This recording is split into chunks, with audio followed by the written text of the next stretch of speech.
Assalamualaikum class. Today we are going to start our next chapter, that is chapter number 7, Management, Leadership and the Internal Organization. During this chapter we will discuss the following contents.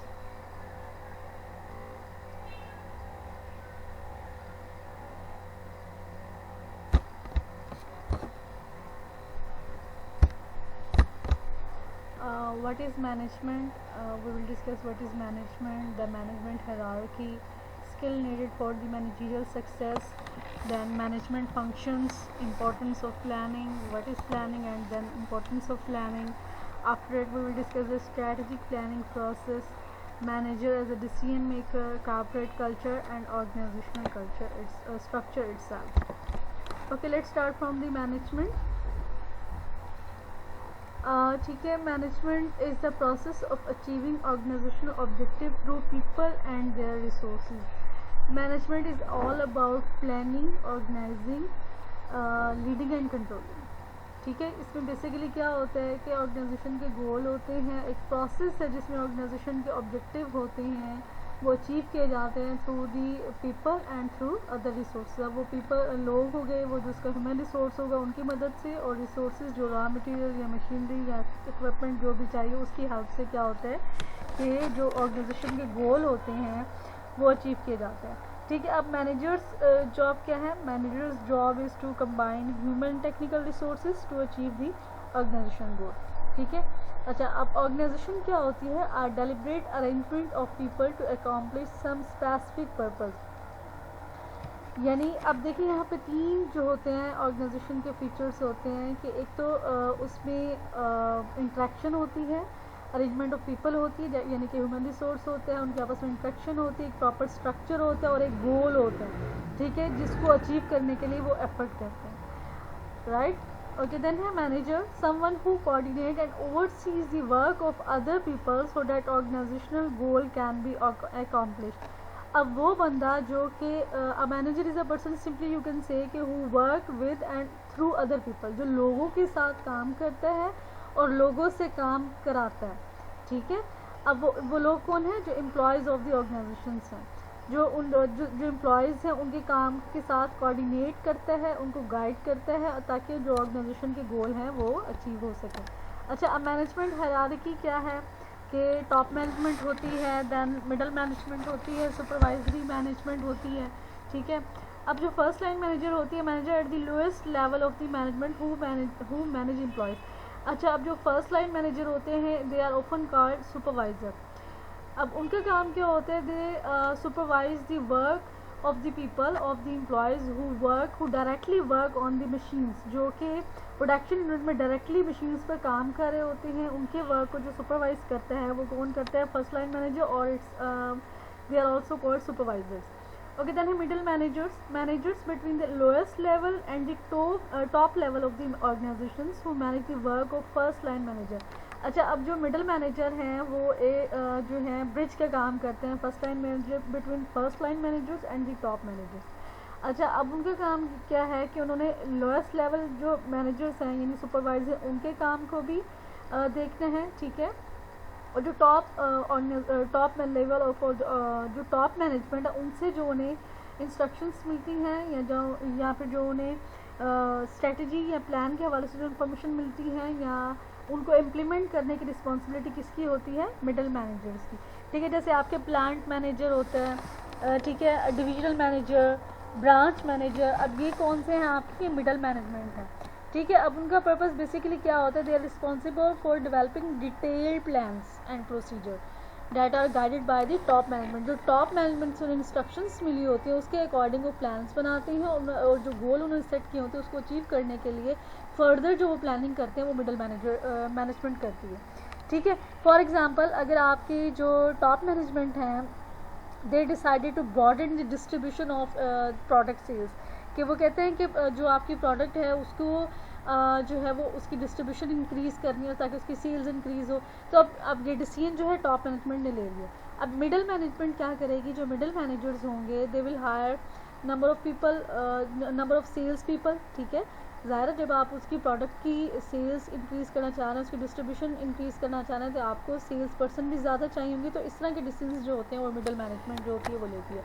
अच्छा, अब जी top management का क्या होता है? Managers at or near the upper level of the organisation structures who are responsible for making organization wide decisions and establishing the goals and plans that affect the entire organization। अब top management basically क्या करती है, जो कि upper level पे होती है, जिसको हम CEO कहते हैं, जैसे chief executive officer, chief financial officer, governor, mayor, ये जो लोग होते हैं वो टॉप मैनेजर्स होती हैं, टॉप मैनेजमेंट से बिलोंग करते हैं। ठीक है, अब बेसिकली इनका प्लान क्या होता है? लॉन्ग रेंज में जो प्लान होते हैं या जो स्ट्रैटेजीज होती हैं वो कौन डिसाइड करता है? टॉप मैनेजमेंट डिसाइड करती है। चाहे वो either it is all about introducing a new product or purchasing other companies और seniors such as whether to introduce a new product, ये सारी चीज़ें, और to enter a new geographical market, यानी आपने अपने जो ऑपरेशंस हैं आप उसको ग्लोबली करना चाहते हैं, इंटरनेशनली काम करना चाहते हैं, ये सारे decisions, these all decisions are decided और made by the top management. ठीक है, और जो उसकी इम्प्लीमेंटेशन होगी वो मिडल मैनेजर्स करेगी कि उसके लिए फिर आपको किस तरह के स्ट्रक्चर चाहिए, सारी चीज़ें कौन? मिडल मैनेजर डिसाइड करेंगे।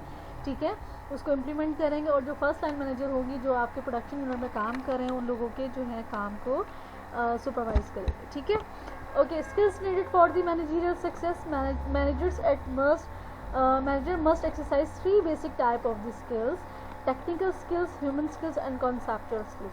अच्छा, अब टेक्निकल स्किल्स क्या होते हैं? Job specific knowledge and techniques needed to proficiently perform work task.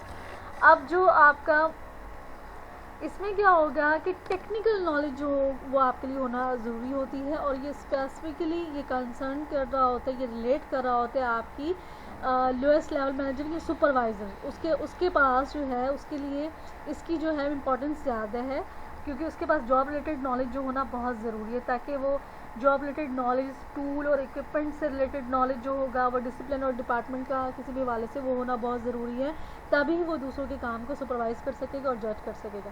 Okay, then human skills, the ability to work well with other people individually और इन अ ग्रुप, कि आपके अंदर एक एबिलिटी कि आप लोगों के साथ काम कर सकें। ठीक है, these skills are relatable to more relatable to middle management.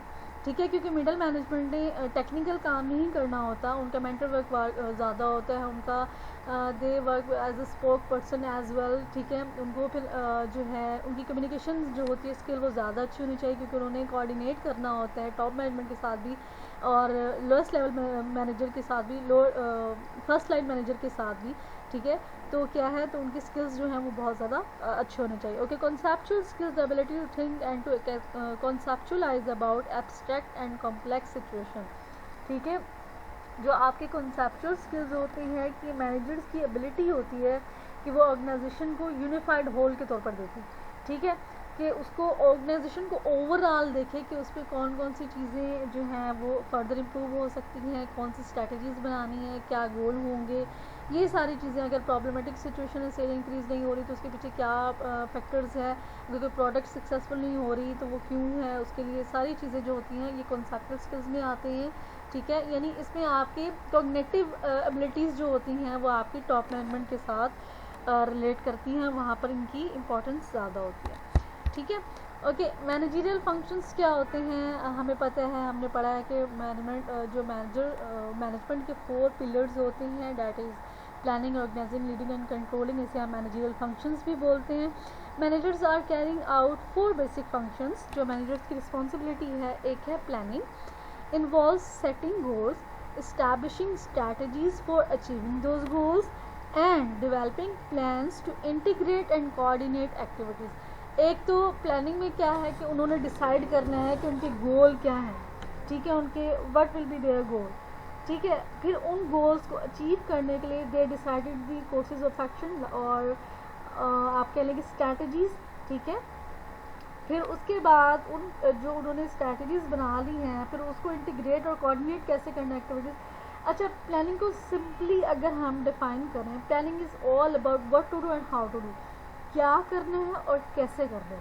ठीक है, ये आपके रिलेट करते हैं प्लानिंग। इसमें सारे क्वेश्चन इस तरह के जो आंसर्स होते हैं आपके प्लानिंग वाले आप कह लें कि पिलर में डिसाइड होते हैं। Okay, organising that involves arranging and structuring work to accomplish the organisation goals. इसमें आप बेसिकली क्या कह रहे होते हैं कि ऑर्गेनाइजेशन का स्ट्रक्चर जो है वो डेवलप कर रहे होते हैं, यानी कि हु रिपोर्ट टू हूम, कौन किसको रिपोर्ट करेगा, कौन किसके अंडर काम करेगा।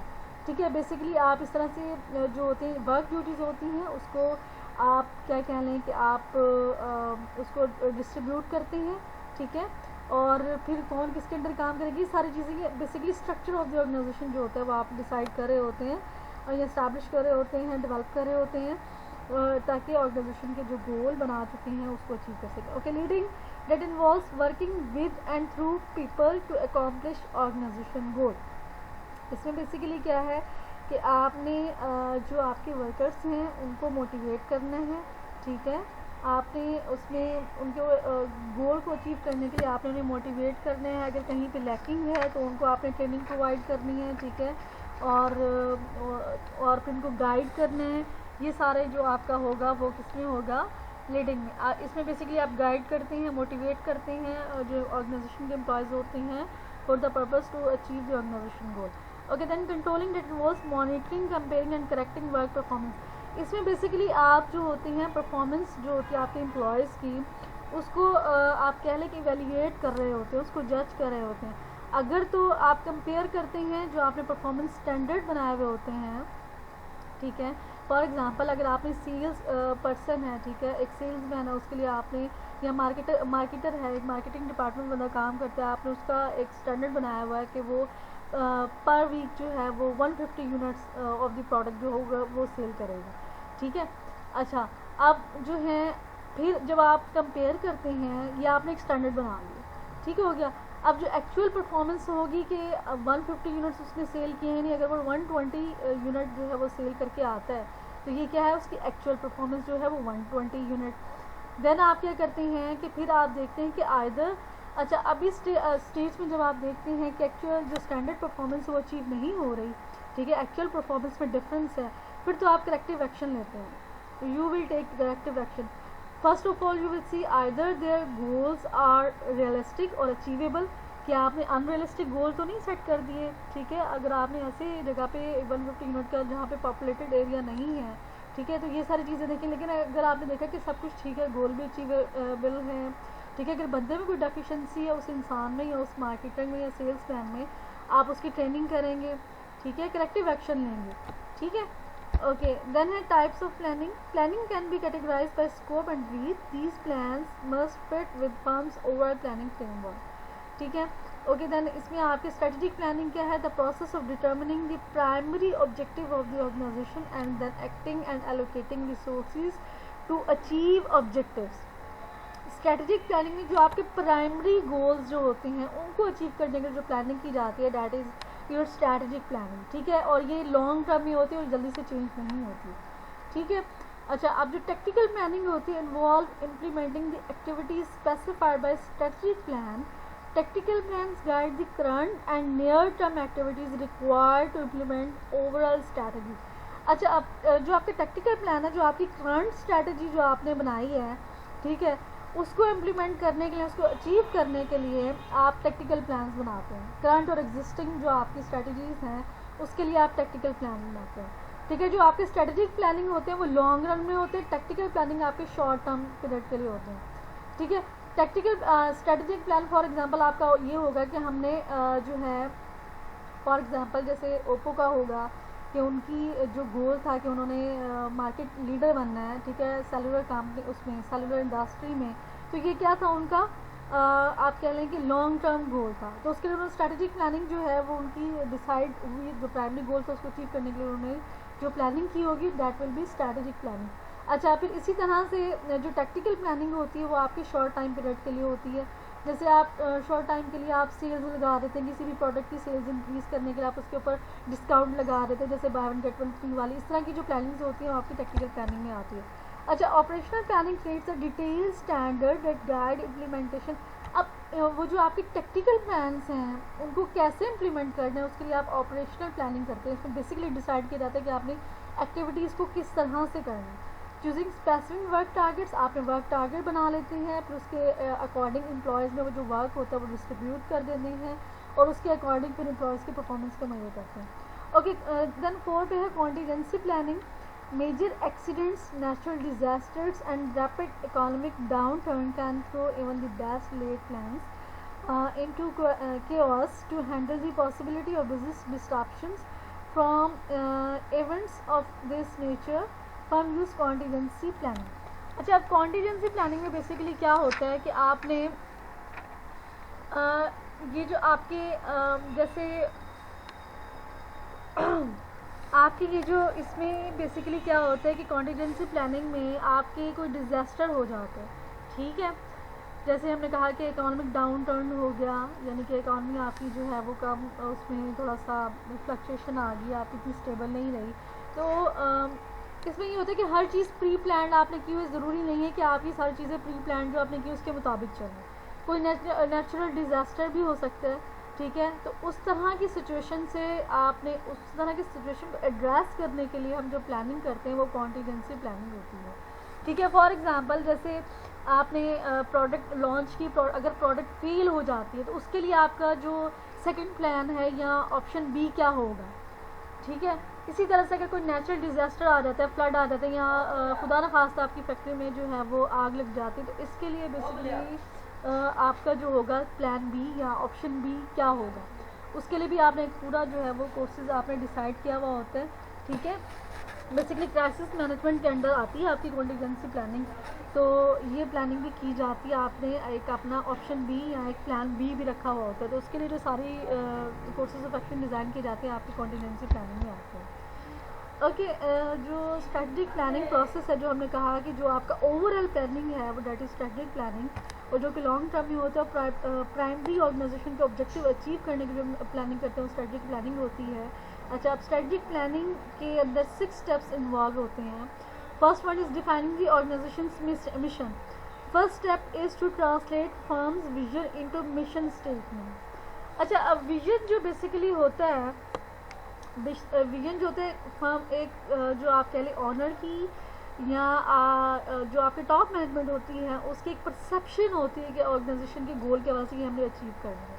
अच्छा, अब जो मिशन स्टेटमेंट होती है वो क्या होती है, written explanation of organisations business intentions and aims, कि व्हाट इज़ योर बिजनेस एंड ये क्या होता है, purpose of the existence of the business, आप बिजनेस में करना क्या चाहते हैं, ये आपका मिशन स्टेटमेंट बताएंगे। Mission statement guides the action of employees, ठीक है, एम्प्लॉयज़ के एक्शन के एम्प्लॉयज़ क्या करेंगे ये भी, और publicise the company's resource for existence. जैसे मैंने कहा कि purpose of the existence of the organisation जो होगी वो आपके मिशन स्टेटमेंट जो होती है वो बताएगा, ठीक है। फर्स्ट स्टेप तो ये है कि आपने डिसाइड करना है कि what will be your business, what will be your product, in what industry you will be in, कि क्या आपकी प्रोडक्ट होगी, आपका बिजनेस क्या होगा, किस इंडस्ट्री में आपने ऑपरेट करना है, अपने एम्प्लॉयज़ की ये सारी गाइडेंस जो होगी आपकी फर्स्ट स्टेप पे जो होगी वो डिसाइड हो जाएगी, यानी जब आप अपने ऑर्गेनाइजेशन के मिशन को डिफाइन करते हैं। Okay, then assessing your competitive position. After creating the mission statement, the next step is to determine the firm's current or potential position in marketplace. ठीक है, आपने जो फर्म की पोजीशन है, पोटेंशियल पोजीशन मार्केट प्लेस में जो होगी वो डिसाइड करनी है। Either you will be you are providing the differentiation product, ठीक है, or you will be work as a क्या कहते हैं लो प्राइस प्रोड्यूसर, कि आपने या तो यूनिक प्रोडक्ट आपने इंट्रोड्यूस करानी है या फिर आपने कम प्राइस में जो है वो प्रोडक्ट इंट्रोड्यूस करानी है, ये आपने अपने मार्केट प्लेस में जो पोजीशन होगी डिसाइड करनी होती है। अच्छा, अब दो frequently use tools for this is to SWOT analysis. इसमें आप क्या करते हैं, is an acronyms for strength, weakness, opportunities and threats. Strength, weakness, opportunity, threat जो है वो ये जो उसका एब्रीवेशन जो उसका आप कह लें कि वो जो सॉर्ट एनालिसिस हम उसको कहते हैं, जिसमें आप एनालाइज करते हैं फर्म की स्ट्रेंथ क्या है, स्ट्रेंथ क्या होती है, activities that firm can do well. Weaknesses क्या है, जो कि लैकिंग एरिया होते हैं। अपॉर्चुनिटीज़ क्या होती हैं, जिसमें जो कि फर्म के लिए आप कह लें कि एक अपॉर्चुनिटी है कि वो एक अच्छी पोजीशन जो है मार्केट में अचीव कर सकते हैं। थ्रेट जो होती हैं जो कि जिस पर काम कर सके वो अपॉर्चुनिटी में कन्वर्ट हो सकती हैं। By systematically evaluating all 4 of these factors, a firm can then develop the best strategies for gaining a competitive edge. यानी डिजायरेबल मार्केट जो पोजीशन है वो आपकी किससे होगी,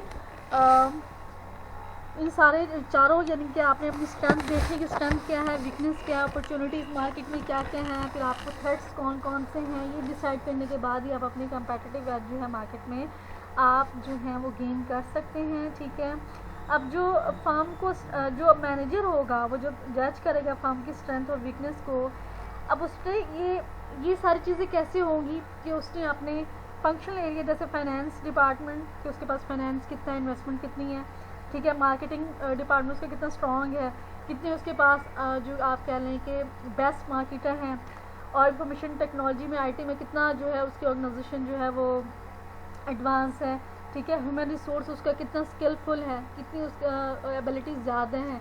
ठीक है, ये जब आप स्ट्रेंथ और वीकनेसेस ये इंटरनल होता है। ठीक है, स्ट्रेंथ और वीकनेसेस की आपकी क्या स्ट्रेंथ है और वीकनेस क्या है किस में, यानी अगर आपके पास अच्छा ह्यूमन रिसोर्स आईटी में भी है लेकिन आपके पास फर्दर प्रोडक्ट डेवलपमेंट के हवाले से फाइनेंस नहीं है, that will be your weakness.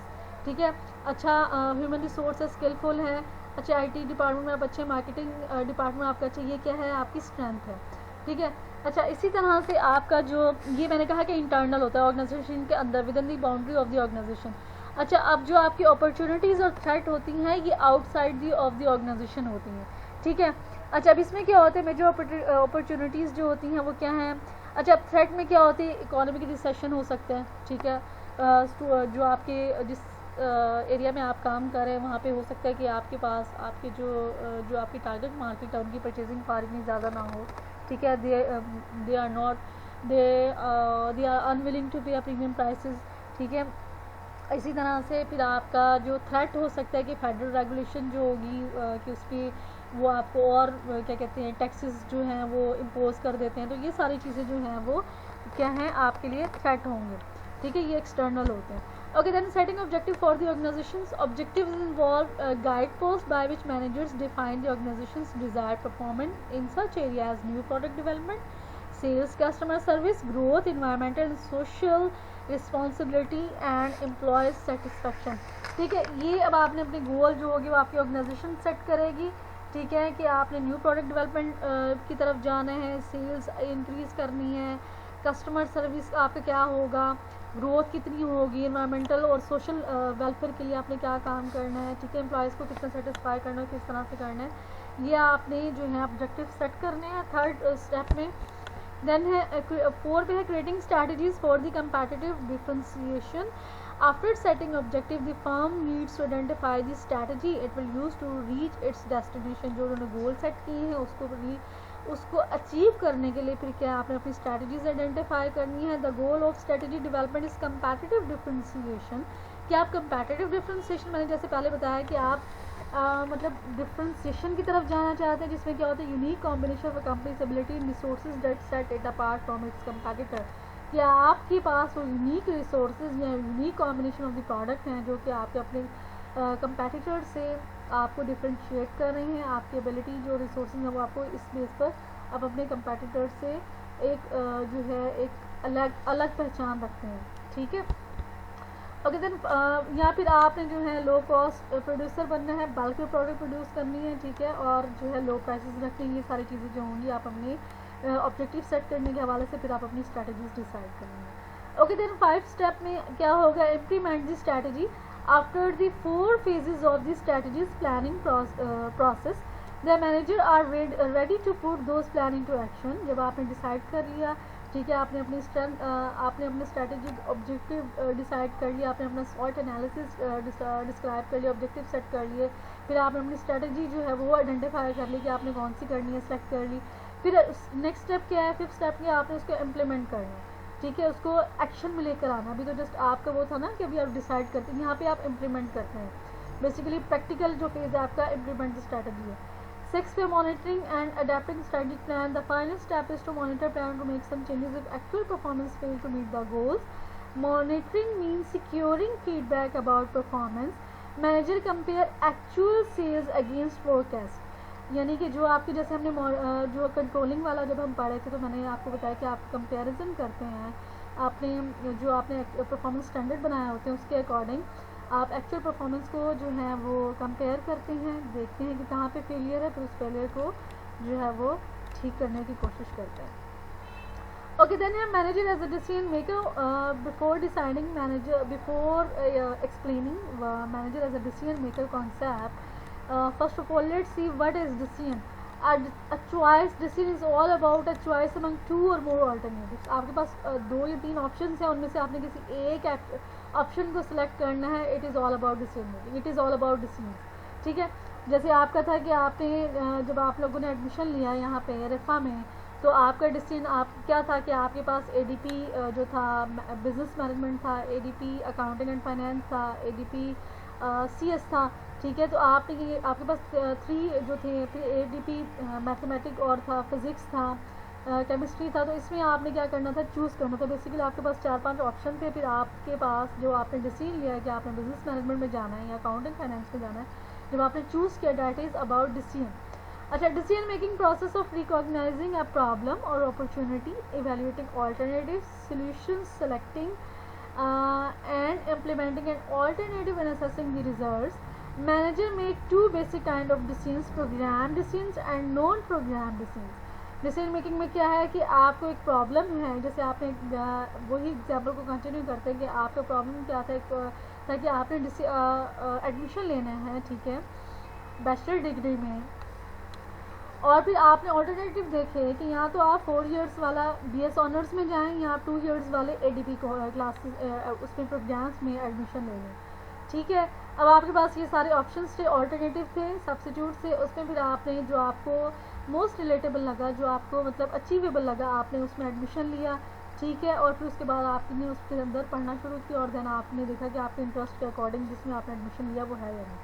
Okay. Manager में 2 हमें क्या प्रोग्राम डिसीजंस होते हैं जो कि ऑलरेडी आप कह लें कि रूटीन वर्क में होते हैं, नॉन प्रोग्राम्ड होते हैं. जैसे हमने कहा कॉन्टीजेंसी प्लानिंग जो होती है वो आपकी नॉन प्रोग्राम डिसीजन में आएगी.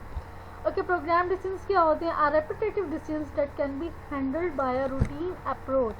वो डिसीजन जो कि आपके रूटीन का हिस्सा हैं, जो कि आपने मोस्ट ऑफ द टाइम आप ले रहे होते हैं. अच्छा, आप इसको ऑर्गेनाइजेशन के पर्सपेक्टिव में डिसाइड करेंगे. जैसे manager make decision about choosing office supplies, renewing lease, referring to establishing a discount for the product. यानी ये सारे डिसीजन की ऑफिस सप्लाईज लेनी है, रॉ मटेरियल लेना है प्रोडक्ट के लिए. ठीक है. ये सारे क्या होंगे? आपके प्रोग्राम डिसीजन हैं.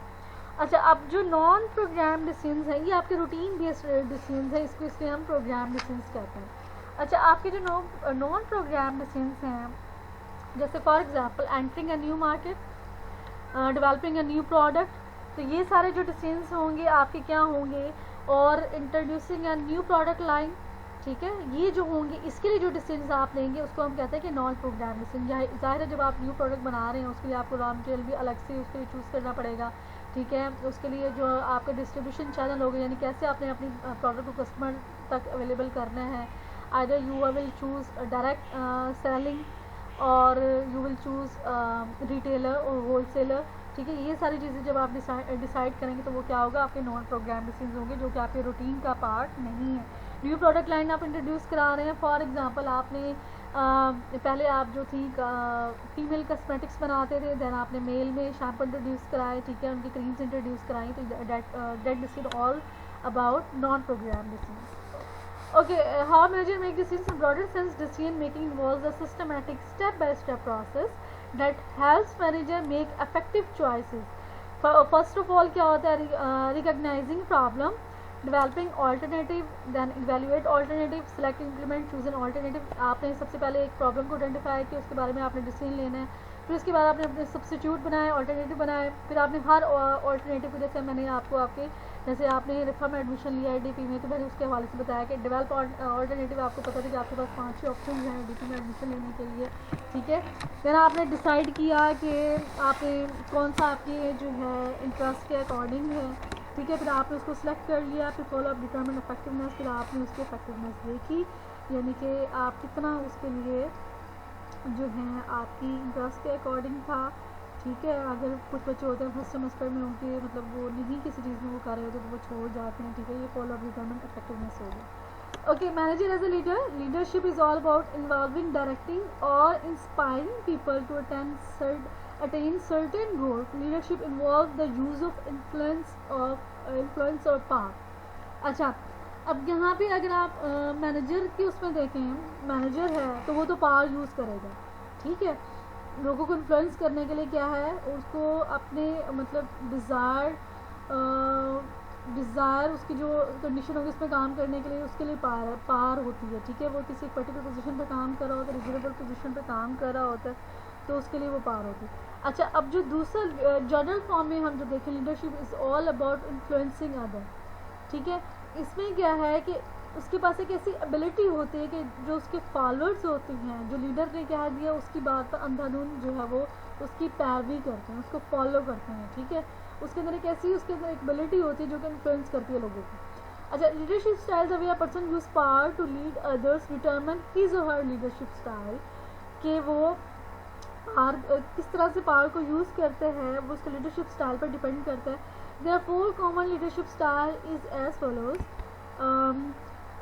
Common leadership style is as follows. Autocratic leadership is centered on the boss. Autocratic leaders make decisions on their own without consulting employees. उन्होंने वो कोई किसी से वो नहीं करते, वो क्या लगे कंसल्ट नहीं करते, ठीक है।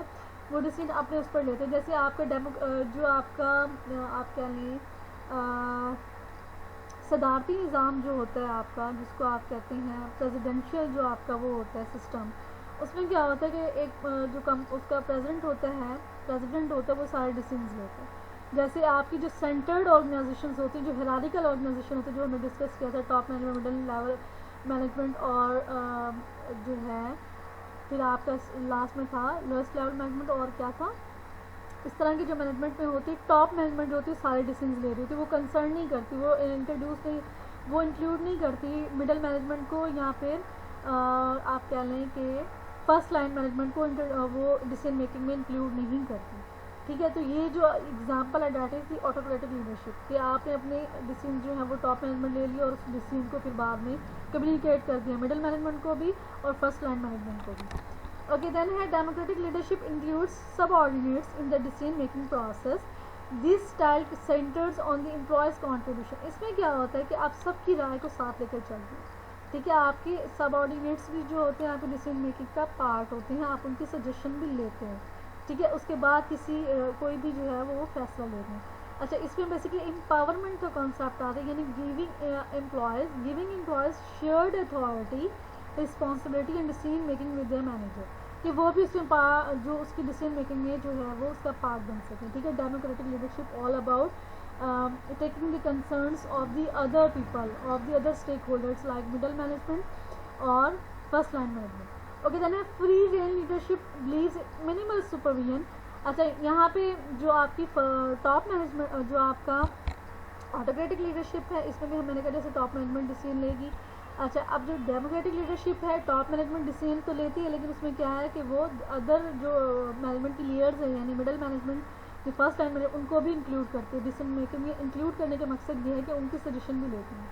अब जो फ्री रेन लीडरशिप है, बेसिकली आप कह लें कि it's a team of skilful subordinates, skilful specialist, के जिसमें उसमें मैनेजमेंट के भी स्पेशलिस्ट होते हैं, प्रोडक्शन मैनेजमेंट के भी स्पेशलिस्ट होते हैं, मार्केटिंग डिपार्टमेंट के भी स्पेशलिस्ट होते हैं, ठीक है। उनका कोई एक लीडर नहीं होता, दे ऑल आर लीडर्स, ठीक है। इफेक्टिव वो स्पेशलिस्ट होते हैं अपने अपने एरिया में, और वो उसकी बेस पर अपनी जो एक दूसरे किसी के साथ कोऑर्डिनेट करके डिसीजंस लेते हैं, लेकिन उनमें कोई भी बॉस नहीं होता।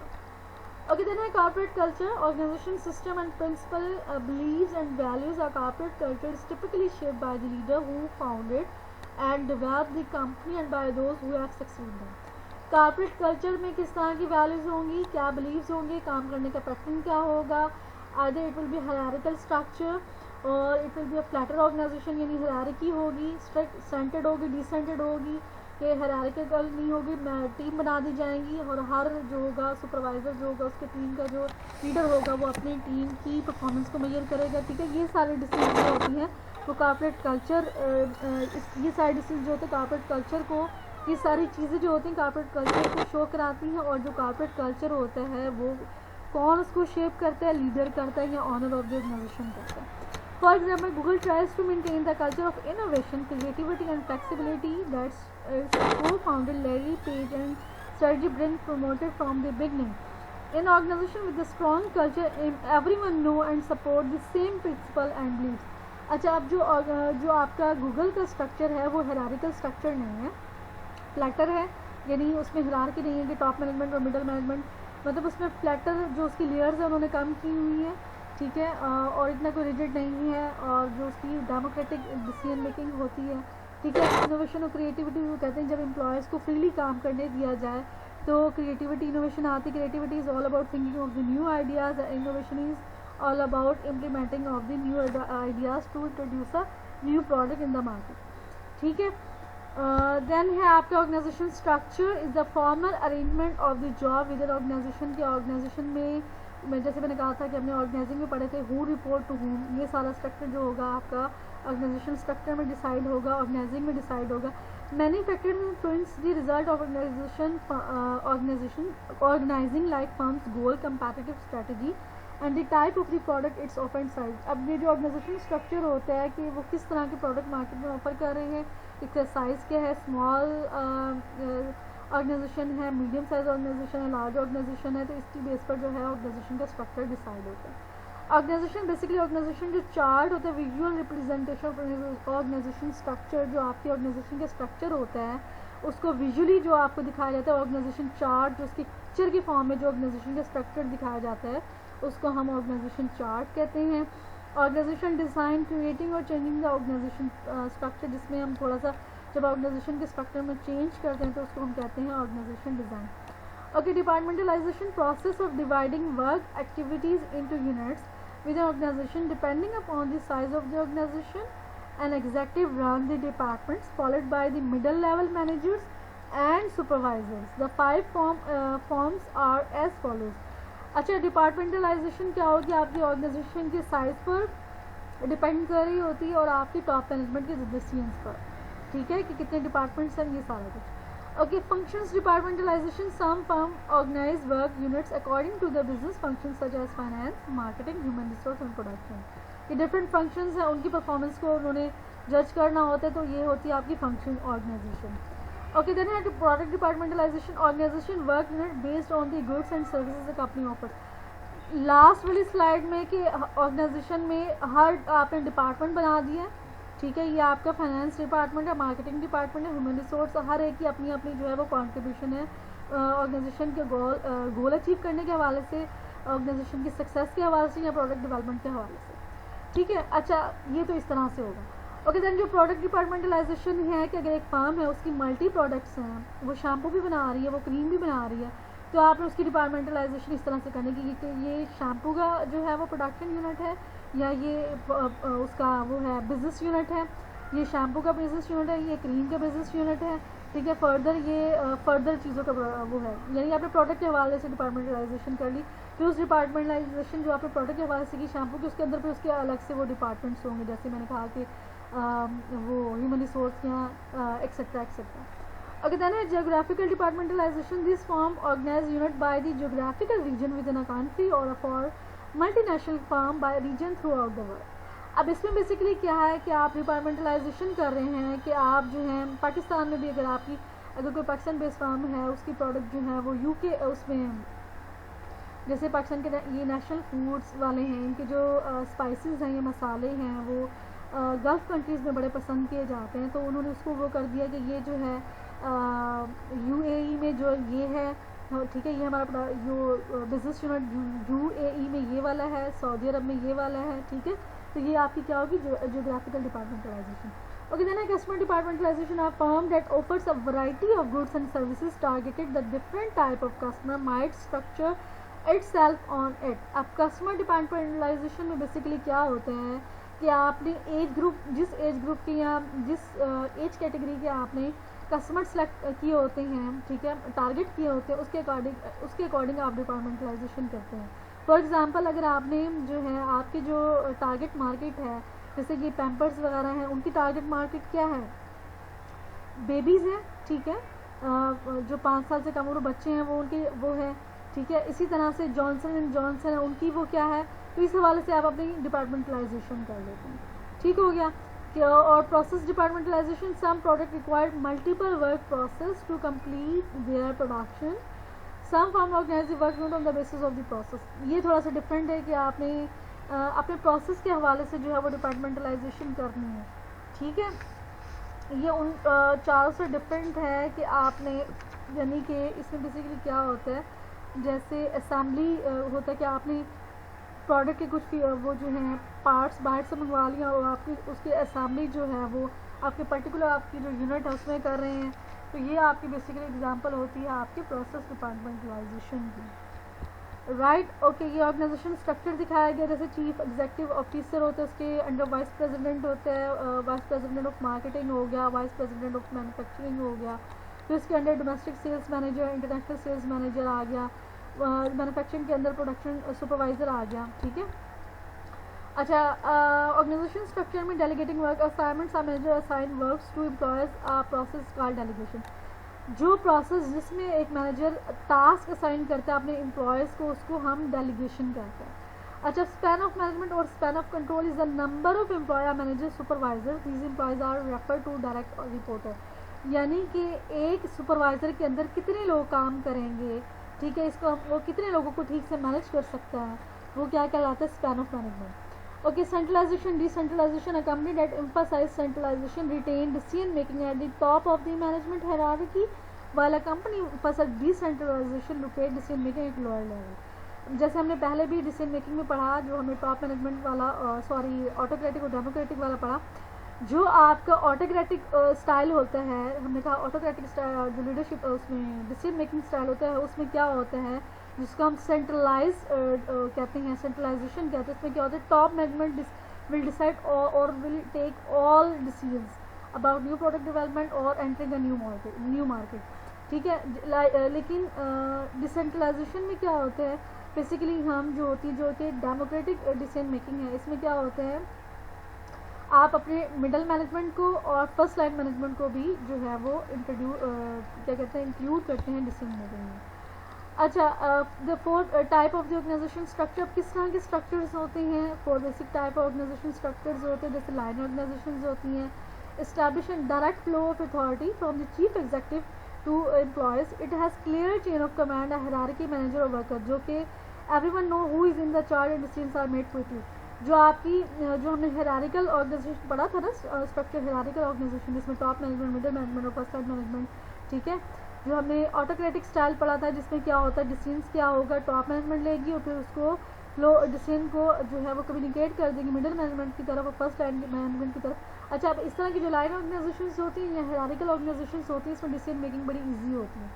टॉप मैनेजमेंट डिसीजन लेती है और उसको कम्युनिकेट कर देती है अदर मैनेजमेंट की तरफ, और जो है सोल्यूशन, किसी भी प्रॉब्लम के सोल्यूशन की तरफ पहुँचना जो है वो ईजी हो जाता है। Okay, then a line and staff organization combines the direct flow of authority of a line organization with the staff department that support the line departments. Line department participate directly in the decisions that affect the core operation of the organization. Line manager interact directly with the function of the production or marketing needed to produce and sell to product. Staff manager provide information, advice or technical assistance to aid line manager. अच्छा, अब line और staff organization में basically क्या होता है कि कुछ decisions जो होते हैं मैनेजमेंट ने डिसाइड कर लिए, फर्दर उसको किस तरह से इम्प्लीमेंट कर रहे हैं, कौन सी जो टास्क हैं किसको असाइन करने हैं, कौन से कोर्सेज ऑफ एक्शन या प्लान कैसे करने हैं, वो उसकी रिस्पॉन्सिबिलिटी स्टाफ ऑर्गेनाइजेशन को दे दी जाए, यानी कॉम्बिनेशन बोथ है। कोर डिसीजंस मैनेजमेंट में डिसाइड कर लिया और जो है फर्दर जो डिसीजन मेकिंग है वो उसको आप कह लें कि डेलीगेट कर दी स्टाफ को, मिडिल मैनेजमेंट को या फर्स्ट लाइन मैनेजमेंट को, अपना काम कैसे करना है। टारगेट्स दे दिए हैं, डेडलाइंस दे दी हैं, बाकी जो है वो डिसाइड करना है मिडिल मैनेजमेंट ने और फर्स्ट लाइन मैनेजमेंट ने। तो ये जो इसको हम कहते हैं combination of line and staff जो है वो लाइन और स्टाफ ऑर्गेनाइजेशंस जो होती हैं वो आपकी ये इस तरह का स्ट्रक्चर होता है। अच्छा, देन है committee organisation is a structure that place authority and responsibility jointly in the hands of a group of individuals rather than a single manager. इसमें बेसिकली कमेटी बना दी जाती है। A new product development committee में include manager from such area like manufacturing, accounting, finance, marketing and technical research by include representative of different areas improve planning and morale because decisions reflect diverse perspectives। Committee organization में कोई new product बनानी है आपने, जैसे हमने लीन leadership पढ़ा था, basically उसमें क्या था, हमने कहा था कि स्पेशलिस्ट जो हैं वो हर डिपार्टमेंट के उसमें हैं। बेसिकली जो आपकी कमेटी ऑर्गेनाइजेशन वो भी जो आपकी है न्यू प्रोडक्ट डेवलपमेंट कमेटी भी उसी तरह की है कि आपने हर डिपार्टमेंट के स्पेशलिस्ट ले रहे हैं, वो न्यू प्रोडक्ट डेवलपमेंट पर काम कर रहे हैं, ठीक है, वो अपने अपने एरिया को रिप्रेजेंट कर रहे हैं, अपने अपने एरिया की जो प्लानिंग है उसको वो इम्प्लीमेंट कर रहे हैं और उसकी बेस पर डिसीजंस ले रहे हैं, ठीक है। देन है matrix organizations, this structure link employees from different part of the organization to work together on specific project. A project manager assembles a group of employees from different functional area. In matrix structure, each employee reports to manager, line manager and a project manager. Employees who choose to work on special project receive instructions from the project managers, but they continue as employees in their permanent function department. यानी कि दो boss हैं उनके, line manager है, ठीक है, जो उनका मतलब आप कह लें कि हेड ऑफ द डिपार्टमेंट है, फिर उस पर्टिकुलर प्रोजेक्ट का जो मैनेजर है, जो प्रोजेक्ट मैनेजर है, जो उसको लीड कर रहा है उस प्रोजेक्ट को, उसको भी रिपोर्ट करना, ठीक है। ये इसकी स्पेशलिटी है मैट्रिक्स ऑर्गेनाइजेशन की, ठीक हो गया। Thank you very much. ये हमारा आज का जो था चैप्टर था, होप सो कि आप लोगों को ठीक से समझ आया होगा। ओके, अल्लाह हाफिज़।